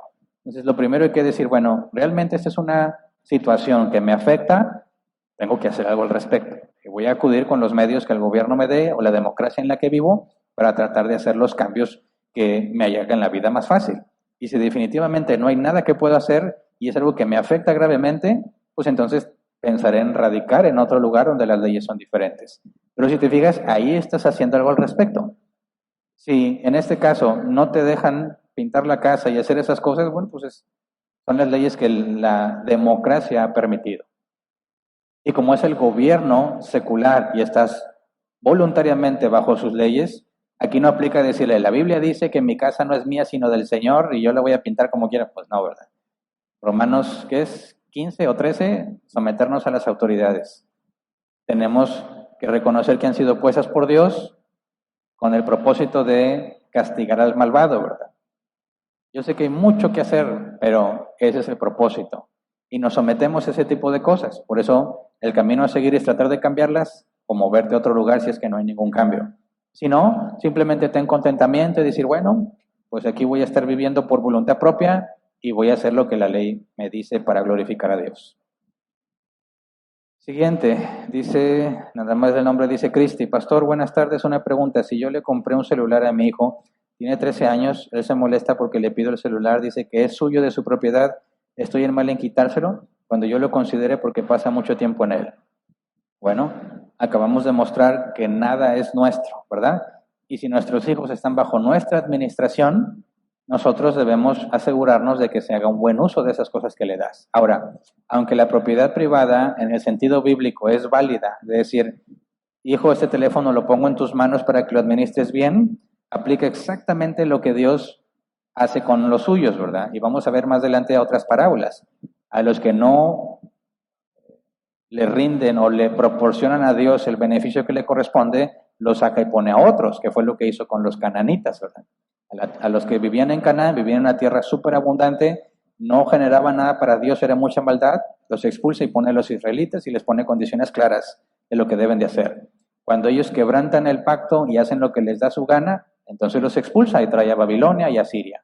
Pero ese es el concepto, ¿verdad? Dios nos ha dado las cosas para administrarlas y Dios se reserva el derecho cuando nos la quita porque hay una mala administración. Y nosotros como padres estamos para representar lo que Dios haría en nuestra casa. Así que es perfectamente válido decir, tienes esto, es tuyo en el sentido de que está bajo tu administración, y si haces una mala administración de ese teléfono, te lo voy a quitar, porque lo que yo quiero es que sea para tu bien y no para tu mal. Siguiente. Blanca Solórzano dice, ¿qué hay con una mujer que es abusada por su esposo verbal y físicamente y uno quiere ayudar pero no quiere porque dice que ama a su marido a pesar de que la golpea? ¿Qué se puede hacer? Mira, sé que puede haber una lucha interna ante ese tipo de circunstancias y las he visto, pero es ahí donde tenemos que descansar en Dios. Es decir, esta mujer sabe que le está haciendo mucho daño a este hombre, pero insiste en estar con él. ¿Qué se puede hacer? Nada. Podemos buscar, y he visto que lo hacen, hablarle a la policía, que meten a este individuo a la cárcel, pero luego la mujer va y quita la demanda y lo deja libre y vuelve a vivir con él. Y total, que nunca hay cambios porque ella consiente vivir de esa manera. Lo único que podemos hacer ahí es decir, bueno, Dios en su soberanía tiene control de todas las cosas. Algunos los entregan los deseos reprobados de su mente, como dice Romanos 1, y eso consiste en permitirles hacer lo malo para que sufran, puesto que rechazan el Evangelio. Lo único que nos queda hacer es reconocer que Dios le ha entregado sus propios deseos y no nos queda más que orar por ella, rogarle a Dios que tenga misericordia de ella por si acaso. Nuestra oración es el medio que Dios ordenó para que ella conozca del Evangelio.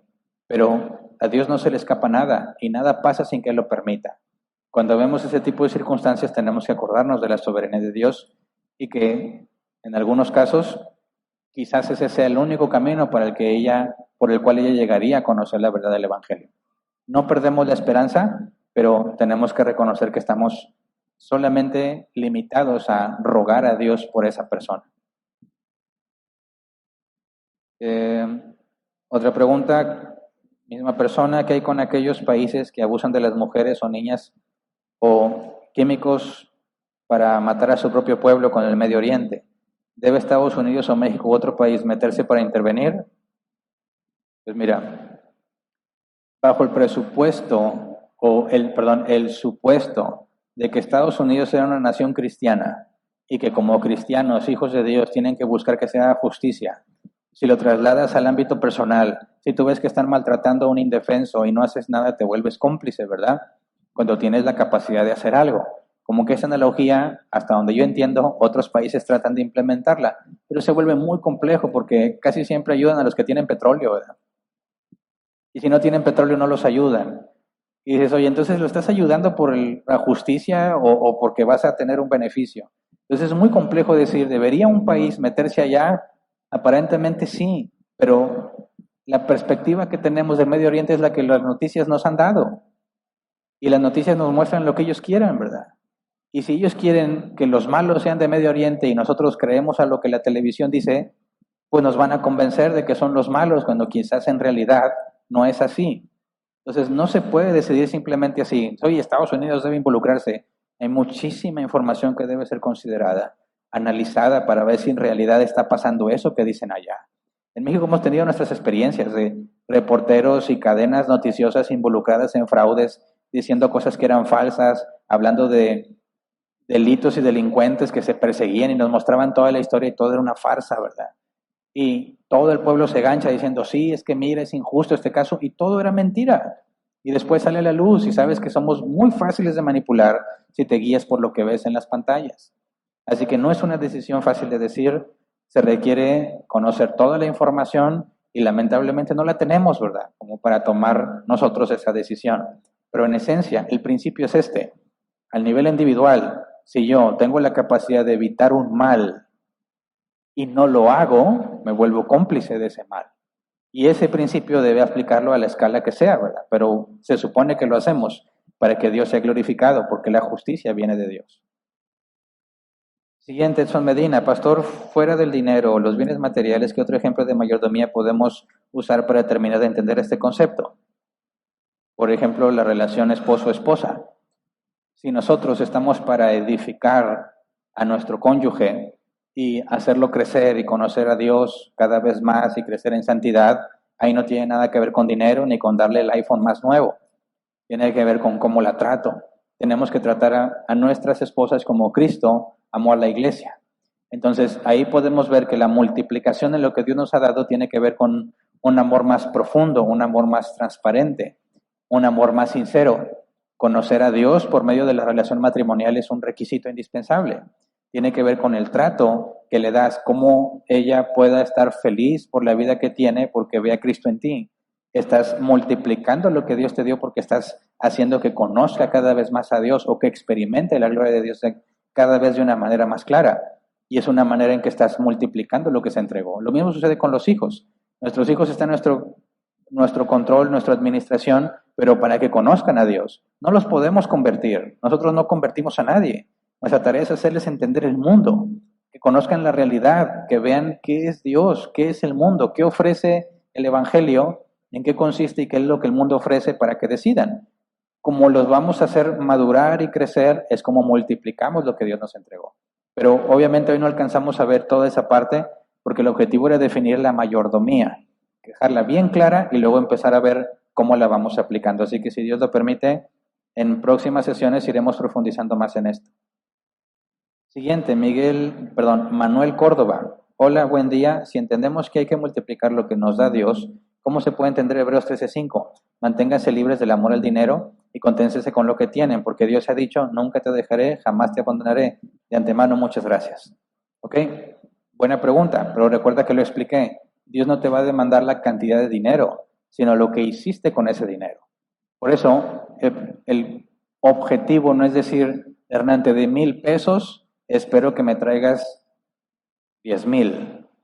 Porque quizás en mi circunstancia esos 1,000 pesos tuve que invertirlos en la salud de mi hijo, tuve que invertirlos en pagar la luz, tuve que invertirlos en otras cosas que iban a hacer mi vida en la casa mejor o de mayor calidad y no necesariamente pude convertirlo en 10,000 pesos, pero los usé con sabiduría para administrar lo que tengo. Quizás mi casa tiene una gotera y uso ese dinero para tapar la gotera en lugar de comprarme otra cosa que se ve como ganancia o como crecimiento. Dios no me va a juzgar por cuánto dinero le traje. El dinero no le sirve para nada a Dios, sino cómo glorifiqué a Dios con ese dinero. Por eso, el hombre que llenó sus graneros e hizo graneros más grandes dijo, necio, ¿quién se va a quedar con todo lo que produjiste, verdad? Eso no es para él. Dios no lo ve como ganancias de él. Esas son cosas materiales que a Dios no le interesa. Él es el dueño de todo. El objetivo no es traer más dinero, sino glorificar a Dios, hacer que las cosas mejoren con el dinero que te dio, aunque no lo hayas multiplicado. Siguiente, Juan y Reséndiz, bíblicamente en cuanto de dinero, ¿cómo debe invertir? ¿Cómo debe invertir? Bueno, no lo alcanzamos a ver en este tema, pero si Dios lo permite lo veremos más adelante. Y no estoy hablando de inversiones en el sentido financiero, ¿verdad? Con qué tasa de interés y cosas de esas, no. Tiene que ver muchas veces como hay memes, ¿verdad? Que dicen, ponen a un señor así todo golpeado. Por ejemplo, ponen a Spider-Man con la máscara rota, ¿verdad? Y se ve así todo mal. Dice, tu ropa interior viendo cómo te compras el nuevo iPhone. ¿Por qué quieres un nuevo iPhone si tu ropa interior te grita desesperadamente que requiere un cambio, verdad? Ese es el punto, o sea, ¿en qué estás invirtiendo el dinero de manera que glorifiques a Dios? Oye, pero nadie va a ver mi ropa interior. No, pero no me parece que sea un orden correcto, es decir, voy a invertir en lo que se ve porque me gusta en lugar de administrar correctamente lo que tienes. Entonces, las inversiones tienen que ser en ese sentido, en un sentido de una buena administración. Pero no fue el alcance de este tema, si Dios quiere lo vemos un poco más adelante. Mario Mendoza dice, buenas tardes, pastor. Prepararse para obtener una buena pensión, incluso pagando la modalidad 40 del IMSS, ¿debe para obtener más pensiones correcto? ¿O se compara el que quería agrandar sus graneros y era un necio? No, mira, tratar de obtener un mejor ingreso no tiene nada que ver con la historia del hombre del granero que dice, tengo mucho y me voy a enfocar en guardar cada vez más para que llegue el día en que me deleite, coma, beba y goce. Si te fijas, eso no tiene nada que ver con Dios ni glorificar a Dios. Pero yo puedo decir, yo necesito un mejor sueldo para proveer mejor a mi familia, que mis hijos puedan tener una mejor calidad de vida. Y eso en nada sería contrario a la palabra de Dios. Entonces, la búsqueda de mayor ingreso no es un problema, sino para qué vas a usar ese ingreso. Siguiente, Eugenia Liva. Me obligaron a renunciar, estoy sin trabajo. ¿Cómo debe ser nuestra administración a partir de ese cambio? Bueno, si Dios lo permite, vamos a estudiarlo un poco más adelante, y a eso me refería, cómo la situación de esta pandemia nos pone a modo para aplicar todos estos conceptos. Obviamente no fue el alcance del día de hoy, pero lo vamos a tratar. Siguiente, Carol Aquino. Pastor Hernán, ¿está bien que en la iglesia el dinero que se recaude solo se use para embellecer la iglesia y no en ayudar a los que necesitan comida en la iglesia? Por supuesto que no. Lee el caso de la iglesia de la Odisea en Apocalipsis, ¿qué es? 3, si no me equivoco, que decían, me he enriquecido, de nada tengo necesidad, ¿verdad? Y dice la Escritura, pero no ves que eres un pobre, miserable, ciego y desnudo. La iglesia de Jesucristo no es el lugar donde te reúnes, ¿verdad? Somos nosotros. Y ayudar a la iglesia es nosotros, ¿verdad? No tiene nada de malo que embellezcas el lugar donde estás, pero siempre y cuando no estés poniendo eso por encima a las personas, ¿verdad?